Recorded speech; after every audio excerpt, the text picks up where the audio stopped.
Assalamualaikum warahmatullahi wabarakatuh. Nama saya Laila Tinisfiah, NIM 1, Prodi Agroteknologi A, Universitas Trunojoyo Madura. Di sini saya akan menjawab soal ujian tengah semester dari mata kuliah Manajemen Sumber Daya Manusia.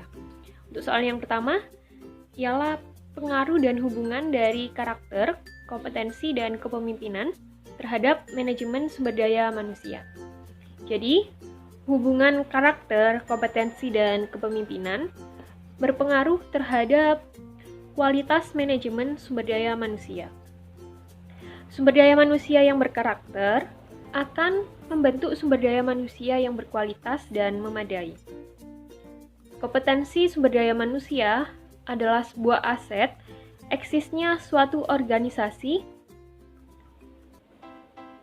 Dengan demikian, pengembangan sumber daya manusia yang memperhatikan aspek kompetensi menghasilkan unsur organisasi yang berkualitas, konsisten, memiliki hubungan kerja yang efektif, tercapainya tujuan organisasi, dan organisasi itu akan tetap eksis dalam lingkungan bisnis yang kompetitif.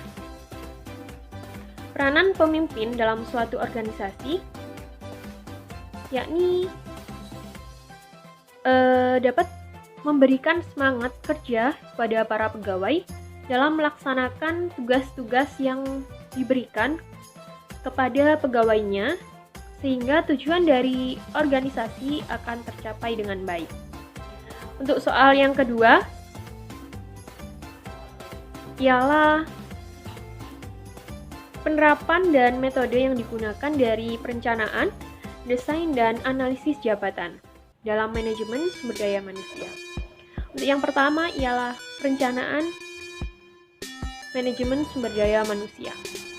Nah, perencanaan sumber daya manusia merupakan sebuah proses perencanaan secara sistematis untuk memaksimalkan sumber daya manusia untuk permintaan dan suplai tenaga kerja pada suatu organisasi di waktu yang akan datang. Untuk metode pada perencanaan sumber daya manusia ini ada dua, yaitu metode non-ilmiah dan metode ilmiah. Selanjutnya ialah desain jabatan. Desain jabatan adalah fungsi penetapan kegiatan-kegiatan kerja seorang individu ataupun kelompok secara organisasional. Nah, desain jabatan ini adalah suatu hal yang memerlukan pemahaman terhadap variabel-variabel teknikal maupun variabel-variabel sosial. Untuk metode yang digunakan dalam desain jabatan adalah scorecard, digital dashboard, backmaking, matrix strategy base, dan audit. Nah, untuk yang terakhir ialah analisa jabatan. Analisa jabatan merupakan suatu kegiatan untuk mencatat, mempelajari, dan menyimpulkan keterangan-keterangan ataupun fakta-fakta yang berhubungan dengan masing-masing jabatan secara sistematis dan teratur. Di dalam analisa jabatan ini ada 3 metode yang digunakan. Yang pertama ialah metode observasi, kedua metode wawancara, dan yang terakhir metode kuesioner. Nah, untuk selanjutnya ialah soal yang terakhir, yaitu mengenai rekrutmen. Rekrutmen adalah suatu proses untuk mendapatkan tenaga kerja yang berkualitas guna bekerja pada suatu perusahaan ataupun instansi.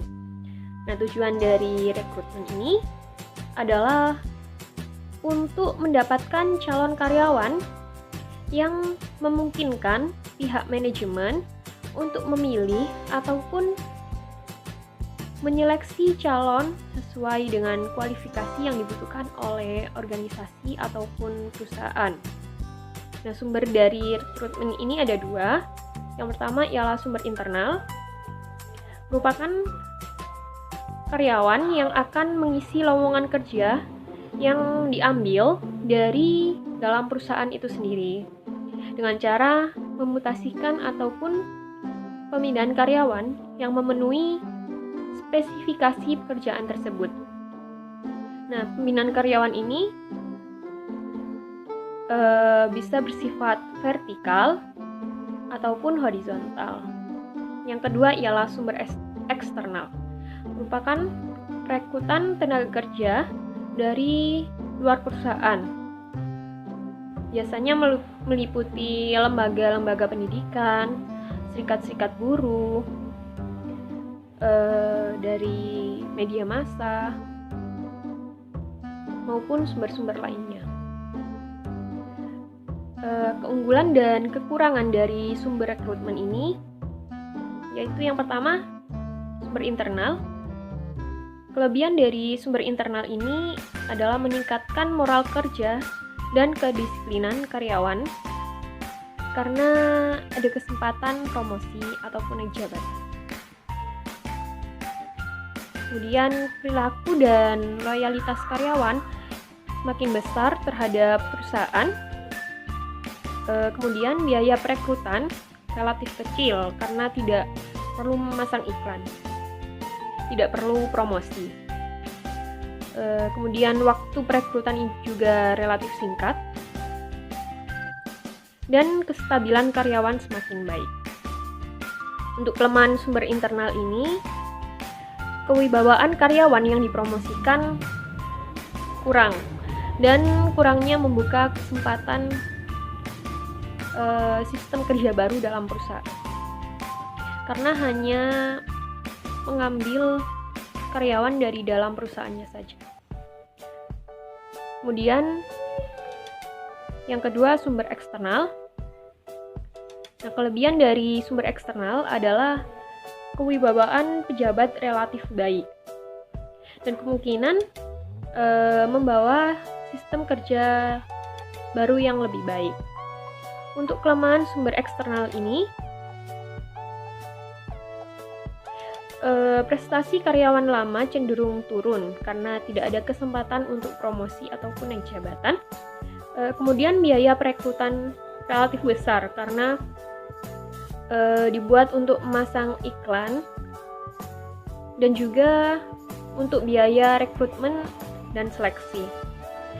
Untuk waktu perekrutan juga relatif lama dan perilaku dan loyalitasnya belum diketahui.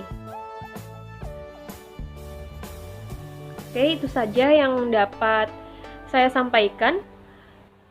Kurang lebihnya saya mohon maaf apabila ada kata-kata saya yang kurang berkenan. Terima kasih. Assalamualaikum warahmatullahi wabarakatuh.